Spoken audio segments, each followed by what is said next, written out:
So now we have all of our UI elements laid out on our storyboard. What we want to achieve is to have all of our UI elements laid out the way that we want it to look. In this video, we're going to take a look at a new UI element, UI Stack View, and how you embed subviews within it. Then, we're going to use the pin auto layout constraints to create our NS layout constraints for the views that we're working on. Then, we're going to have a look at how we can edit constraints within storyboards. This is the result of our last video, where we have the elements we want visualized on the view.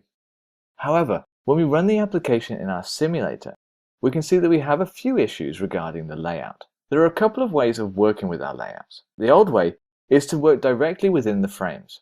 We would specify the X and Y coordinates for each element, then provide a width and a height. This leads to great complication when it comes to dynamic views, and also when working with different size views. Your project files would simply become a long list of view calculations based on the state. In more recent times, Apple has encouraged the use of auto layout constraints. Auto layout constraints help you to specify how you would like your elements to interact visually with each other. However, it can also become laborious as you have to determine where each element sits relative to the other elements on the view. So, in iOS 9, Apple introduced the concept of stack views. These views allow you to embed subviews within them. You can then define whether the view should be laid out in either a horizontal or vertical layout and allow the stack view to take care of these constraints. We're going to create two stack views here. The first I want to create is a stack view around my label and my text field. Now I could go to the object library, find a stack view, drag it to the storyboard and then add my subviews into it. However, Xcode has a great new feature that you can take advantage of and find down at the bottom of this storyboard.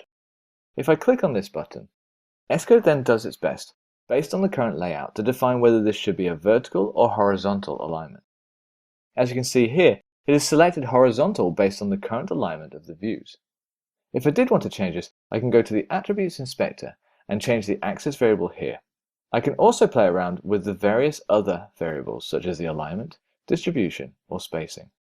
So let's embed the other views here within another stack view, following the same process. Next, I'm going to drag the first stack view that I created within this second stack view. And it will automatically create the layout to fill the width of the stack view that I've just created. Brilliant! So let's run this and see how it's looking. Okay, so it's not quite there. The reason for this is that we have set our constraints using the stack views for the subviews contained within them. But we have not yet defined any constraints for the main stack view itself. For this, we're going to make use of the constraints buttons down at the bottom. First, let's select the stack view that we want to change. The first of these helps you to determine how the view should be aligned in relation to other views, such as having its top next to another view's bottom. The one we're going to use here is pin, since what I want is for the stack view to meet the edges of its parent view with zero margin. I can achieve this by putting 0 in each of these 4 boxes. In order for these changes to be made, I need to have tabbed out or clicked outside of the box once I make the change. Next, I'm going to click this Update Frames button, and I'm going to select all frames in container. If I choose this option, then Xcode will visually update the storyboard to reflect the new constraint changes. Now I'm going to add all these 4 constraints, and let's have a look at what it is that we've created. This is much better, but it's still not perfect.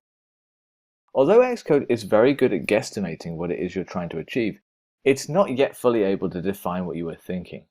So it can sometimes create constraints that you do not expect. Fortunately, Xcode provides you with an easy tool to change these constraints. Let's take a look at what was created. In this panel over here, I can see the constraints that were created whenever I clicked on that pin button. Let's go through these very quickly. The first thing we want is to define what we are actually trying to achieve. And that is that the stack view's top, bottom, left, and right should be equal to the parent's top, bottom, left, and right respectively with no margin. Looking through these, I can see that there are already some issues that I probably want to get rid of. Let's do this first with this one here. So if I want my stack view trailing margin to be equal to my top view trailing margin, straight away I can see here that what is defined is that the trailing margin of the top view is equal to the stack view's trailing margin. which is the wrong way around. I can take care of this by clicking on this drop-down button on the first item and clicking on this reverse first and second item. The second problem is that I have a margin appearing that I just don't want.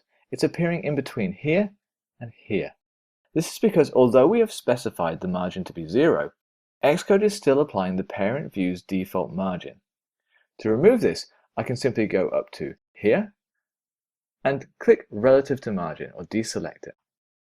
And as you can see, this aligns the view to the right. Let's do the same thing over here with the stack view leading margin. I'm going to deselect relative to margin. And then over here, I'm just going to reverse these two items. And then all the constraints for layout are how I want them to be. However, there are two small items that I just need to change quickly. According to my design specifications, I want to have this top button here to be 44 pixels and this bottom button here to be 64 pixels. I can do this by selecting this button here, clicking the pin, and then changing the height here to 44. Again, I'm going to select all frames in container and then click Add One Constraint. Then I'm going to click Save, and I'm going to do the same thing here with 64 pixels. And then update the frame in the container.